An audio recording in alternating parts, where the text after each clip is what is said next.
இந்த நிகழ்வின் நாயகர் அருமை பெரியவர் விடுதலை போராட்ட வீரர் தியாகி கொடிக்கால் ஷேக் அப்துல்லா அவர்கள் இந்த நிகழ்வில் பங்கேற்க இயலவில்லை என்பது சற்று வருத்தம் அளிக்கிறது. அவரை பார்க்க வேண்டும் என்கிற ஆவலோடு, சந்தித்து பேச வேண்டும் என்கிற ஆவலோடு வந்தேன். தவிர்க்க இயலாத காரணங்களால் அவர் வரவில்லை என்பது வருத்தம் அளிக்கிறது.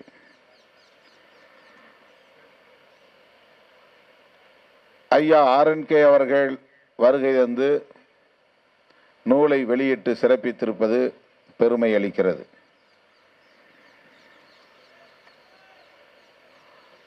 இந்த நிகழ்வில் பங்கேற்று உரையாற்றக்கூடிய ஒரு வாய்ப்பை எனக்கு வழங்கிய NCBH நிறுவனத்திற்கு முதலில் என்னுடைய நெஞ்சார்ந்த நன்றியை உரித்தாக்குகிறேன்.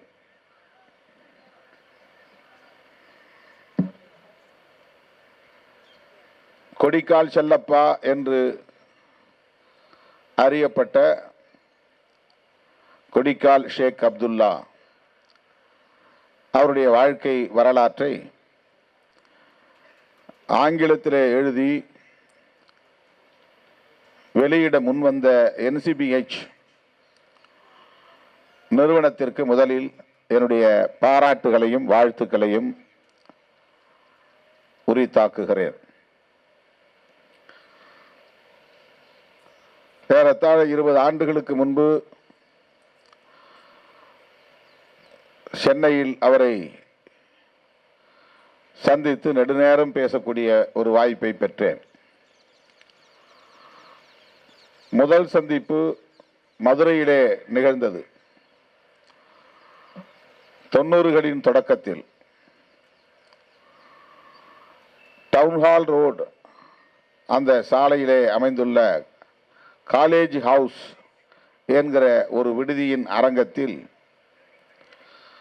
ஒரு நிகழ்ச்சி. அந்த நிகழ்ச்சியில் ஒரு பார்வையாளனாக நான் பங்கேற்பதற்கு சென்றிருந்தேன். அப்போது ஓரிரு நிமிடம் பேசக்கூடிய வாய்ப்பையும் பெற்றேன். நிகழ்ச்சி முடிந்ததும் என்னை தோளிலே தட்டி பாராட்டிய அவர்தான் தன்னை கொடிக்கால் செல்லப்பா என்று தன்னை அறிமுகப்படுத்திக் கொண்டார்.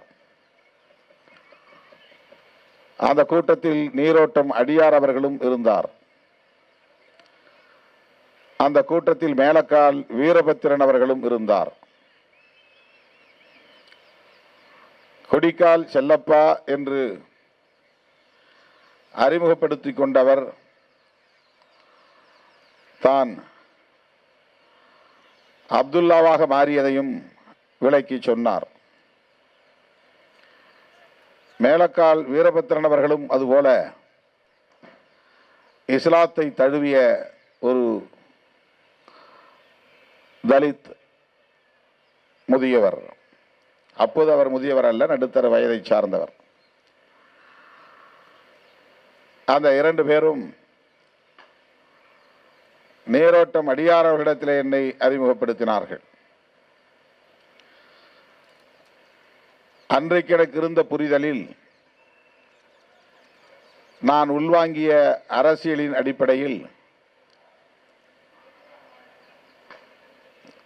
எனக்கு தெரிந்த பாணியில் நான் உரையாற்றினேன். அப்போது எனக்கு மதம் பிடிக்கும். என்ன மதம் என்றால், யானைக்கு பிடிக்கும் மதம் பிடிக்கும் என்று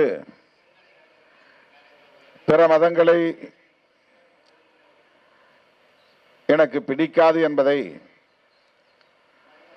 மதத்தின் மீது எனக்கு நம்பிக்கை இல்லை என்கிற அடிப்படையில் எனக்கே உரிய பாணியில் நான் சற்று ஆவேசமாக அந்த நிகழ்விலே கருத்தை பகிர்ந்து கொண்டேன். மதம் மக்களை மயக்கும் அபின் என்று மாமேதை கார்ல் மார்க்ஸ் சொல்லுவார்.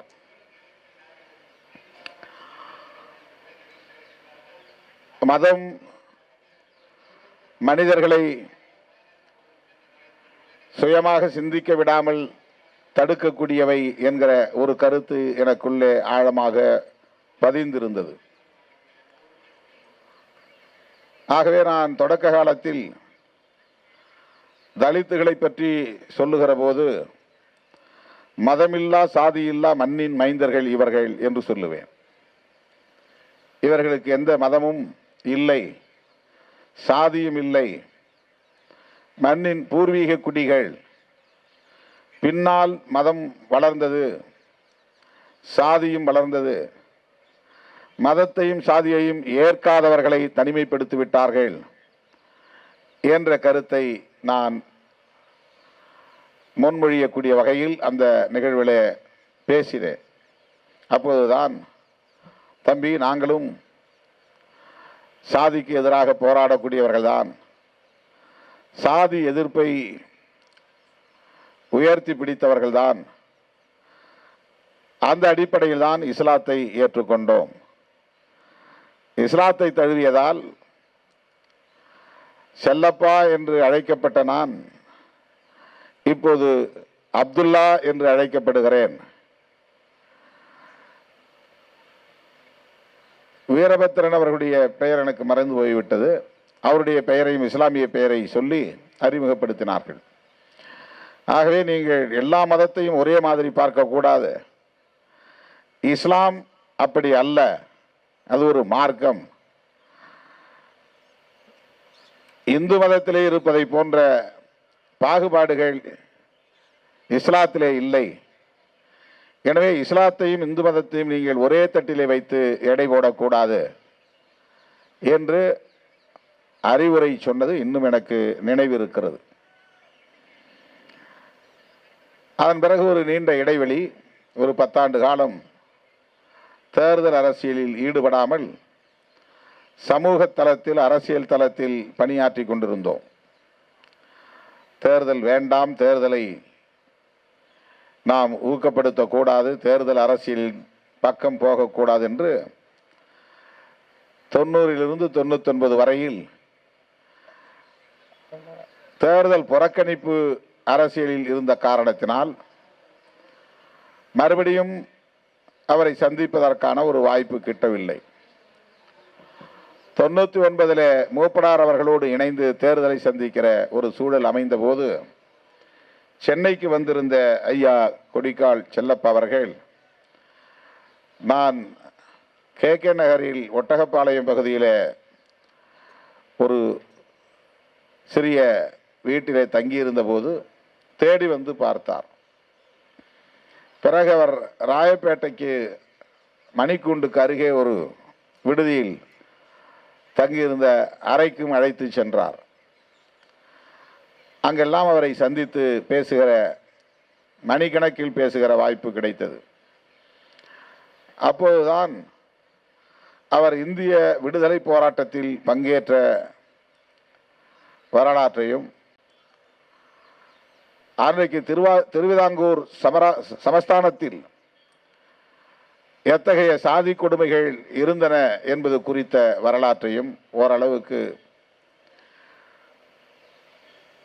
உரையாடலின் போது பகிர்ந்து கொண்டார். புரிந்து கொள்ள வாய்ப்பு கிடைத்தது. அரசியல் என்பது மிக முக்கியமானது. அதிகாரம் இல்லாமல் எந்த மாற்றத்தையும் ஏற்படுத்த முடியாது. எனவே தேர்தல் புறக்கணிப்பை கைவிட்டுவிட்டு நீங்கள் தேர்தல் அரசியலில் ஈடுபட முன்வந்திருப்பது பாராட்டுதலுக்குரியது. நீங்கள் இன்னும் சிறப்பாக செயல்பட வேண்டும் என்றெல்லாம் அறிவுறுத்தினார். எப்போதெல்லாம் சந்தர்ப்பம் கிடைக்குமோ அப்போதெல்லாம் சென்னைக்கு வரும்போதெல்லாம் என்னை அழைத்து அவர் பேசுவது உண்டு. என்னுடைய கருத்துக்களை அவ்வப்போது கவனித்துவிட்டு ஊக்கப்படுத்துவது உண்டு. 10 நாட்களுக்கு முன்பு கூட தொலைபேசியிலே பேசக்கூடிய ஒரு வாய்ப்பு அமைந்தது. சென்னைக்கு என்னால் வர இயலாத நிலை. உங்களோடு சில நிமிடங்கள் நான் பேச விழைகிறேன். முடிந்தால் நீங்கள் எனது இல்லத்திற்கு வர வேண்டும் என்கிற ஒரு கட்டளையை, அன்பு கட்டளையை பிறப்பித்தார். இப்படி அவருக்கும் எனக்குமான இந்த நட்பு அல்லது உறவு ஒரு தந்தை பிள்ளைக்கு இருப்பதை போன்ற ஒரு உறவு. நான் எப்போது நாகர்கோவிலுக்கு போனாலும் அல்லது கன்னியாகுமரி மாவட்டத்திற்கு சென்றாலும் நமது கட்சி தோழர்கள் மூலம் தகவல் அறிந்து என்னோடு தொலைபேசியில் பேசுவார் அல்லது நான் இருக்கிற இடத்தில் தேடி வந்து சந்திப்பார். எந்த ஈகோவும் அவருக்கு இருந்து நான் பார்த்ததில்லை. வயதிலே பல 10 ஆண்டுகள் இடைவெளி இருந்தாலும் அவ்வளவு மூத்த வயதுடையவராக இருந்தாலும் நாம் திருமாவளவனுக்கு சொல்ல வேண்டியதை சொல்லுவோம் என்கிற பொறுப்புணர்வோடு தேடி வந்து கருத்துக்களை பகிர்ந்து கொள்வது அல்லது அறிவுரைகளை வழங்குவது, வழிகாட்டுவது என்கிற அந்த பாங்கு, அந்த முதிர்ச்சியான பண்பாடு என்னை நெகிழ வைத்திருக்கிறது.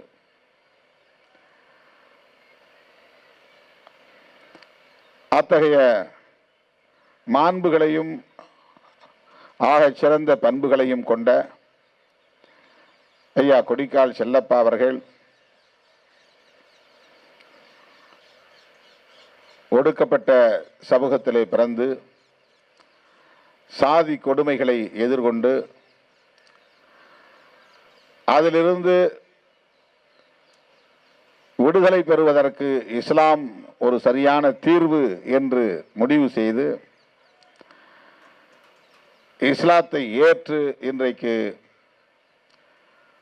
மற்றவர்களுக்கு ஒரு சான்றாக வாழ்ந்து காட்டிக் கொண்டிருக்கிறார். ஒரு வாழும் சாட்சியாக சமூக விடுதலை பெறுவதற்கு இஸ்லாம் சரியான தீர்வு என்று வாழும் சாட்சியாக அவர் விளங்குகிறார்.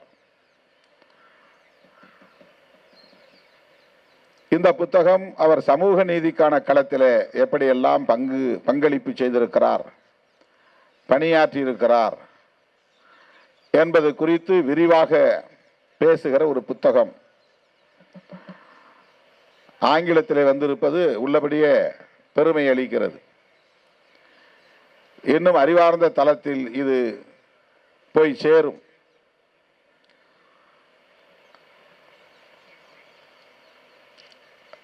இன்னும் மேட்டுக்குடியினரின் பார்வைக்கு இது போய் சேரும்.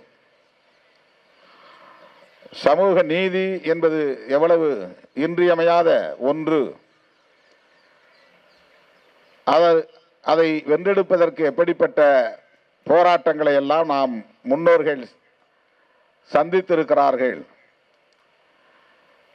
என்பதற்கு வாழும் சாட்சியமாக இருந்து இன்றைக்கு உலகுக்கு உணர்த்தி கொண்டிருப்பவர் ஐயா கொடிக்கால் செல்லப்பா அவர்கள். இன்றைக்கு சமூக நீதிக்கு பேராபத்து சூழ்ந்திருக்கிறது. இத்தகைய ஒரு நெருக்கடியான சூழலில் இந்த புத்தகம் வெளிவந்திருப்பது மிகவும் பொருத்தமான ஒன்று. அதற்காகவே நாம் NCBH நிறுவனத்திற்கும் நூலாசிரியர் க்ரூஸ் டேனியல் அவர்களுக்கும் எவ்வளவு பாராட்டுகளை குவித்தாலும் அது தகும். சமூக நீதிக்கு ஆபத்து, சமூக நீதிக்கு எதிரானவர்களின் கைகளில் ஆட்சி அதிகாரம் சிக்கிக் கொண்டது. பகுத்தறிவு பகலவன் தந்தை பெரியார் அவர்களும் புரட்சியாளர் அம்பேத்கர் அவர்களும் சமூக நீதிக்காக எத்தகைய பங்களிப்புகளை செலுத்தியிருக்கிறார்கள் என்பதை நாம் அனைவரும் நன்கு அறிவோம். ஐயா அவர்கள் தமிழரசு கழகத்திலே தன்னை இணைத்துக் கொண்டு பணியாற்றியவர்.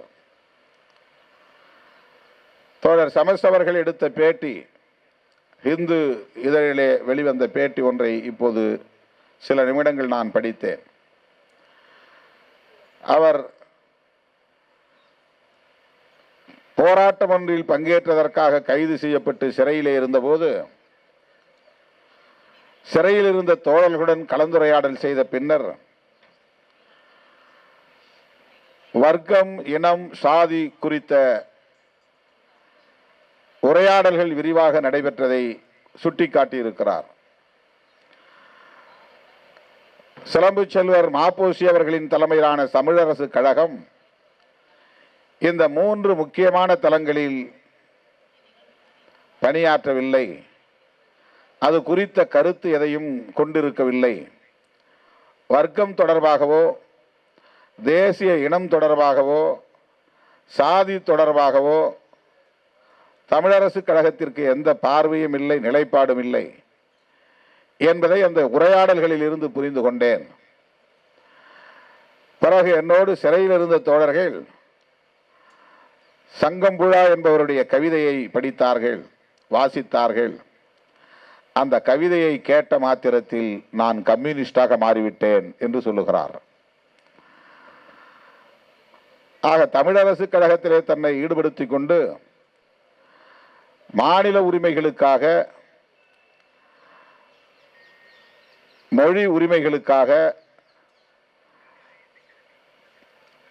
போராடி கொண்டிருந்த ஒருவர் வர்க்கம், இனம், சாதி ஆகியவை குறித்த ஒரு புதிய பரிமாணத்தை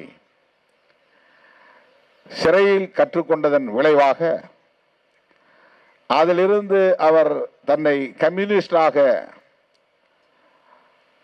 மாற்றிக் கொண்டிருக்கிறார். ஒரு டிரான்ஸ்பார்மேஷன் நிகழ்ந்திருக்கிறது. அதை அவர் ஒப்புதல் வாக்கு மூலமாக தருகிறார். அப்படி கம்யூனிஸ்டாக இருந்தவர் இந்திய விடுதலை போராட்டத்திலும் பங்கேற்றிருக்கிறார். அவர் வாழ்ந்த காலத்தில் தான் இந்திய விடுதலை போராட்டம், அவருடைய தொடக்க காலத்தில், அவருடைய இளம் வயது காலத்தில் இந்திய விடுதலை போராட்டம் நிகழ்ந்திருக்கிறது. அப்போதுதான் காந்தியடிகளையும் படிக்கக்கூடிய, அவரை பற்றி தெரிந்து கொள்ளக்கூடிய ஒரு வாய்ப்பையும் பெற்றிருக்கிறார். இன்றைக்கு அவர் எல்லாவற்றையும் சீர்தூக்கி பார்த்துவிட்டு தமிழகத்தில் உள்ள எல்லா தலைவர்களோடும் பேசுகிற, பழகுகிற வாய்ப்பு எனக்கு கிட்டியது. அகில இந்திய அளவிலும் கூட சில தலைமைகளோடு தொடர்பை வைத்துக் கொள்ளக்கூடிய வாய்ப்பு கிட்டியது. ஆனால் நான் சீர்தூக்கி பார்க்கிறேன், ஆகச்சிறந்த பேராளுமைகளாக 2 பேரை என்னால் உணர்ந்து கொள்ள முடிகிறது. ஒருவர் காந்தியடிகள், இன்னொருவர் பேரறிஞர் அண்ணா என்று சொல்கிறார்.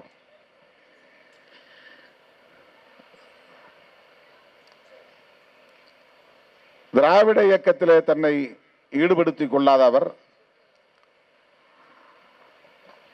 அண்ணாவை நேசிக்கக்கூடிய அளவுக்கான ஒரு புரிதலை அவர் பெற்றிருக்கிறார். அதற்கான காரணங்களை எல்லாம் அவர் சொல்லுகிறார்.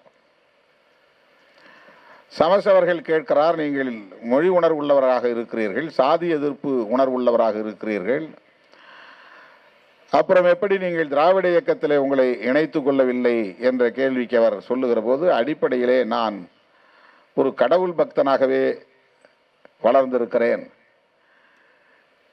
கடவுள் உண்டா இல்லையா என்பதல்ல பிரச்சனை, ஆனால் ஆன்மீகம் என்பது மனிதனுக்கு தவிர்க்க முடியாத தேவையாக நான் உணர்கிறவன்.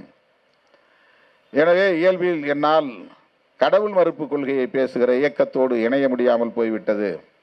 குறிப்பாக திராவிடர் கழகம் போன்ற அந்த அரசியலில் ஈடுபாடு இல்லாமல் இருந்தது என்று அவர் பதிவு செய்திருக்கிறார். ஆகவே இப்படி அவருடைய வாழ்க்கை புதிய பரிமாணங்களை பெற்று வெவ்வேறு பரிணாமத்தை கடந்து வந்திருக்கிறது. அடிப்படையிலே எல்லாவற்றையும் சீர்தூக்கி பார்க்கிற போது அவர் சமூக நீதியை தனது உயிர் கொள்கையாக உள்வாங்கி இருக்கிறார். அதுதான் ஒட்டுமொத்தமாக அவருடைய வாழ்க்கையின் செய்தி, மெசேஜ். அதைத்தான் இங்கே நூலாசிரியர் the living witness of social justice Kodikkal என்றவர் இந்த நூலுக்கு தலைப்பு இட்டிருக்கிறார். அருமை தோழர்களே, சமூக நீதி இந்த கோட்பாடுதான் ஏறத்தாழ 2500 ஆண்டுகால சமூக கட்டமைப்பை தளர்ச்சியடைய வைத்திருக்கிறது, அதனுடைய இறுக்கத்தை தகர்த்திருக்கிறது, அதனுடைய கட்டுக்கோப்பான ஆதிக்கத்தை தகர்த்து ஒரு புதிய மாற்றத்தை உருவாக்கி வருகிறது. சமூக நீதி என்கிற கோட்பாடுதான்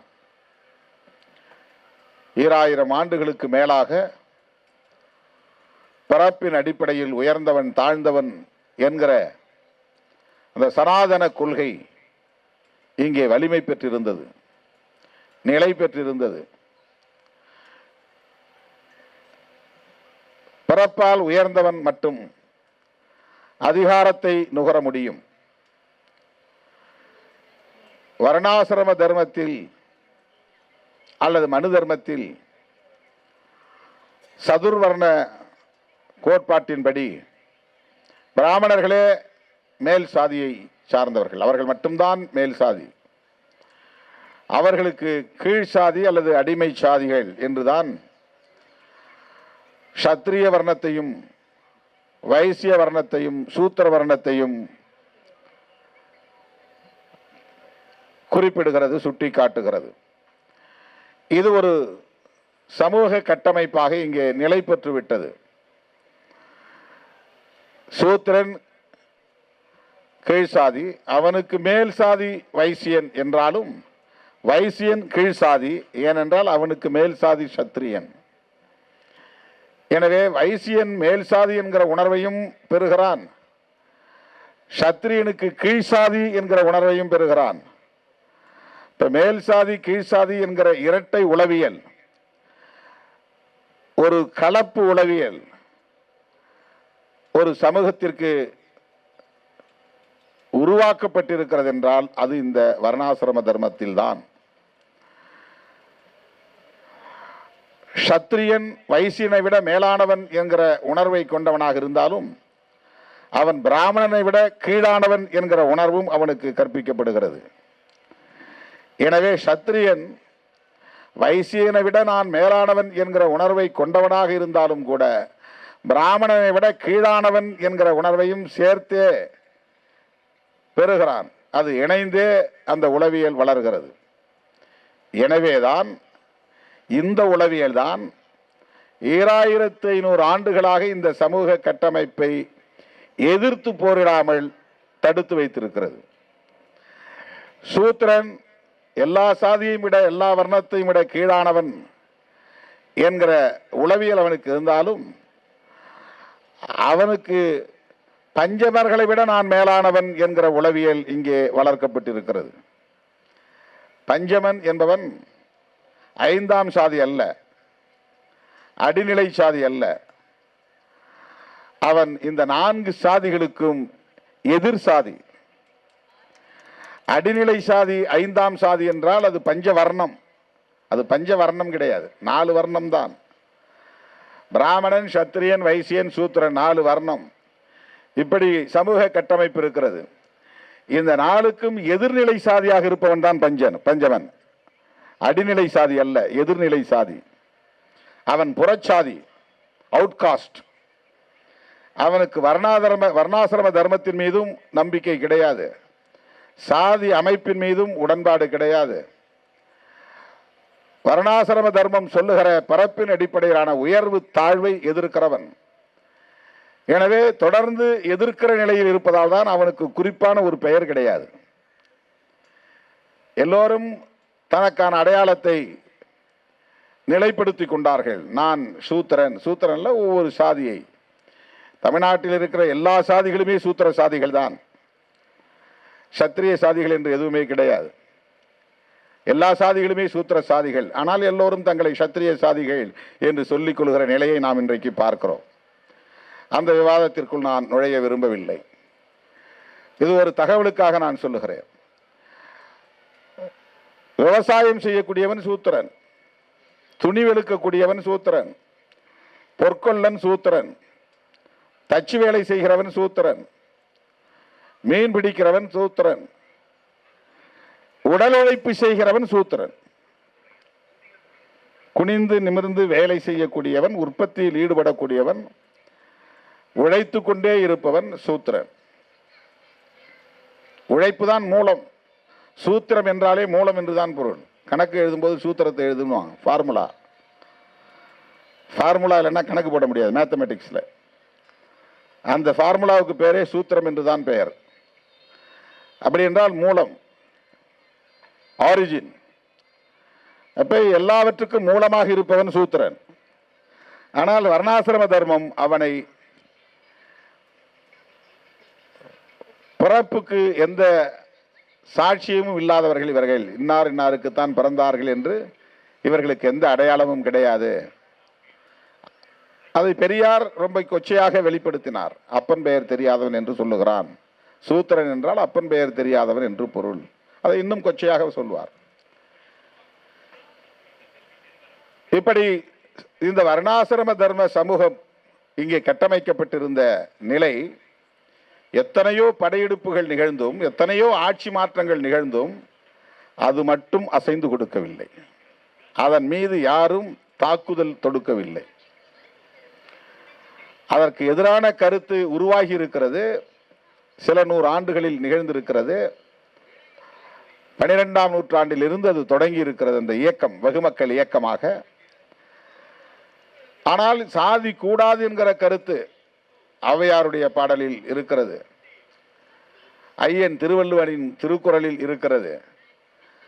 அப்படி என்றால் இந்த சனாதன தர்மத்திற்கு எதிரான கருத்தியல் 2000 ஆண்டுகளாகவே இருக்கிறது என்பதை நாம் பார்க்கிறோம். சித்தர்களின் பாடல்களில் பார்க்கிறோம். அவையெல்லாம் வெகுமக்கள் இயக்கங்களாக நிகழ்ந்தனவா என்று தெரியவில்லை. ஆனால் 12ஆம் நூற்றாண்டுக்கு பிறகு பல இயக்கங்கள் சாதி அமைப்பை எதிர்த்து கிளம்பி அது தனி சாதிகளாக மாறிவிட்டது.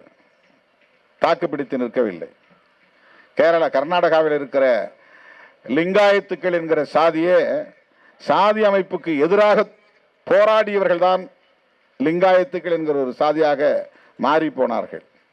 அப்படி எத்தனையோ பல வெகுமக்கள் இயக்கங்களை நாம் சொல்ல முடியும். அருமை தோழர்களே, இப்படி நிலைப்படுத்தப்பட்ட இந்த சமூக கட்டமைப்பில் எது இன்றைக்கு ஒரு தளர்வை அல்லது நெகிழ்வை ஏற்படுத்தி இருக்கிறது என தகர்த்தெறியவில்லை, முற்றாக தகர்த்து விடவில்லை.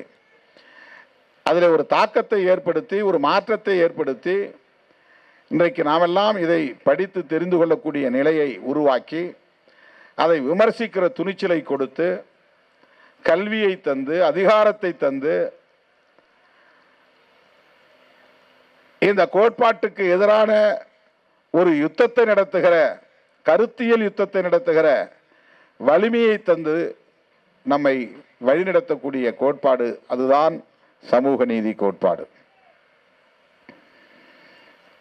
வெறும் இடஒதுக்கீடு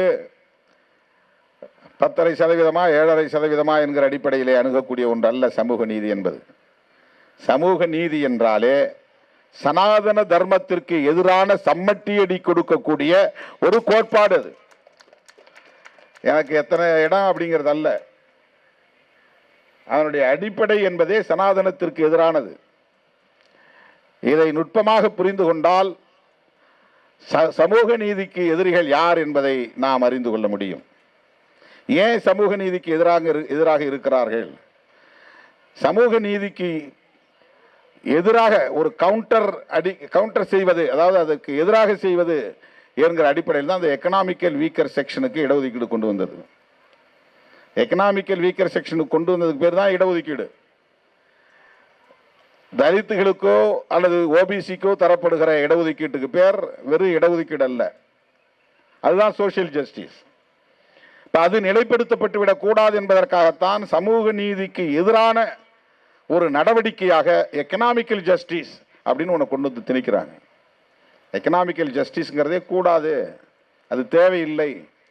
அப்படி ஒரு பொருளாதார அடிப்படையில் இடஒதுக்கீட்டை கல்வியிலோ வேலைவாய்ப்பிலோ வழங்கக்கூடாது என்பதை அந்த இன்டலெக்சுவல் என்கிற அறிவார்ந்த தளத்தில் பணியாற்றிய ஜாம்பவான்கள், பண்டிட் ஜவஹர்லால் நேரு, புரட்சியாளர் அம்பேத்கர் ஆகிய அந்த தலைவர்களின் சமகாலத்தில் வாழ்ந்த தலைவர்கள் எல்லோரும் விவாதித்துதான் சோசியல் ஜஸ்டிஸ் என்கிற அந்த சொல்லாடலை உள்வாங்கிக் கொண்டார்கள், நிலைப்படுத்தினார்கள்.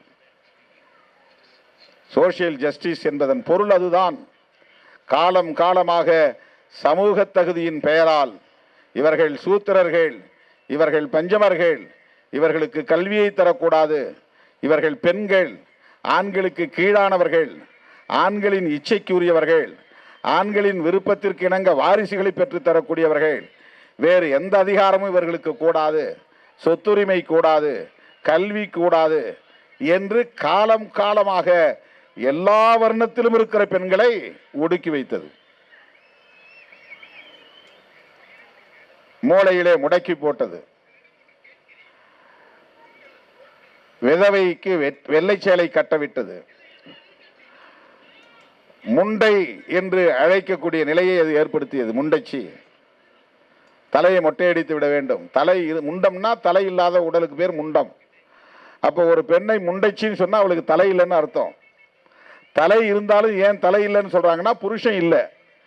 அப்ப அதனுடைய பொருள் என்னன்னா, புருஷன்தான் பெண்ணுக்கு தலை, புருஷன்தான் பெண்ணுக்கு தலை. ஆக பெண்ணாக இருப்பவள் தலை இருந்தாலும், தலையிலே அவளுக்கு மூளை இருந்தாலும் அவள் சுயமாக சிந்திக்க கூடாது, சுயமாக முடிவெடுக்க கூடாது. இவளுக்காக அவன்தான் சிந்திக்க முடியும். ஆகவே அவன்தான் தலை. அவன் செத்து போனால் இவளுக்கு தலை போய்விட்டது என்று பொருள். புருஷன் செத்து போனால் பெண்டாட்டிக்கு தலை போய்விட்டது. அப்படி என்றால் அவள் முண்டையாக இருக்கிறாள், முண்டைச்சியாக இருக்கிறாள். முண்டைச்சி என்றால் அதான் போடா முண்டம்னா தலை இல்லாத பயலன்னு அர்த்தம். உனக்கு அறிவு இருக்கா முண்டம் அப்படின்வாங்க. அறிவு இருக்கா முண்டம்னா தலை இல்லாத ஒருத்தன் அர்த்தம். இதுவரையிலும் உங்களுக்கு வெறும் சதை தான் இருக்குன்னு அர்த்தம். மண்டை ஓடு இல்லை, மண்டை ஓட்டுக்குள்ள மூளை இல்லை, சிந்திக்கிற திறன் இல்லை, மண்டை ஓடு வரையிலும் வெறும் சதையாகத்தான் இருக்கிறது என்று பொருள். ஆகவே பெண்களை முண்டச்சியாக்கி இந்த சமூகத்தில் ஒட்டுமொத்தமாக பெண்களுக்கு எதிரான சுரண்டலை நிலைநாட்டியது. இதையெல்லாம் அடித்து தகர்த்து பெண்களுக்கும் கல்வி உண்டு என்பதுதான் சமூக நீதி கோட்பாட்டின் வெற்றி. பெண்களும் நீதிபதி ஆகலாம் என்பதுதான் சமூக நீதி கோட்பாட்டின் வெற்றி. பெண்களும் ஆட்சி அதிகாரத்தில் அமரலாம் என்று அதிகாரத்தை பகிர்ந்தளித்ததுதான் சமூக நீதியின் வெற்றி. பெண்களும் விளையாட முடியும் என்று விளையாட்டு வீராங்கனையாக்கியதுதான் சமூக நீதியின் வெற்றி. எனவே சமூக நீதி என்பது சமூக மாற்றத்தை ஏற்படுத்தக்கூடிய ஒரு மகத்தான கோட்பாடு. ஆழமான விரிவான ஒரு கருத்தியல் அது. அப்படிப்பட்ட அந்த சமூக நீதிக்கு வாழும் சாட்சியாக விளங்குபவர்தான் ஐயா கொடிக்கால் செல்லப்பா என்று இந்த புத்தகம் பல்வேறு ஆய்வுகளின் அடிப்படையிலே, தரவுகளின் அடிப்படையிலே அவருடைய வாழ்க்கையே ஒரு சான்றாக, சாட்சியமாக வைத்து நமக்கு உணர்த்துகிறது, உறுதிப்படுத்துகிறது. இந்த நூலை அவருடைய தனிநபர் வரலாறு என்று எண்ணாமல் ஒரு சமூகத்தில் நிகழ்ந்த போராட்ட வரலாறு, சமூக நீதி போராட்ட வரலாறு என்ற புரிதலோடு அனைவரும் கற்க வேண்டும். பரவலாக இதை இளம் தலைமுறையின் தளத்துக்கு கொண்டு போய் சேர்க்க வேண்டும் என்கிற வேண்டுகோளை விடுத்து, ஐயாவின் போராட்ட வாழ்க்கை பாராட்டுதலுக்குரிய, போற்றுதலுக்குரிய வாழ்க்கை. அப்படிப்பட்ட வாழ்க்கையை நாம் ஒவ்வொருவரும் வாழ வேண்டும். சமூக நீதியை பாதுகாக்க வேண்டும். சமூக நீதிக்கு எதிரானவர்களை அடையாளம் கண்டு அம்பலப்படுத்த வேண்டும் என்கிற உறுதியை இந்த நாளில் நாம் ஏற்போம் என சொல்லி இந்த வாய்ப்புக்கு நன்றி கூறி நிறைவு செய்கிறேன். நன்றி, வணக்கம்.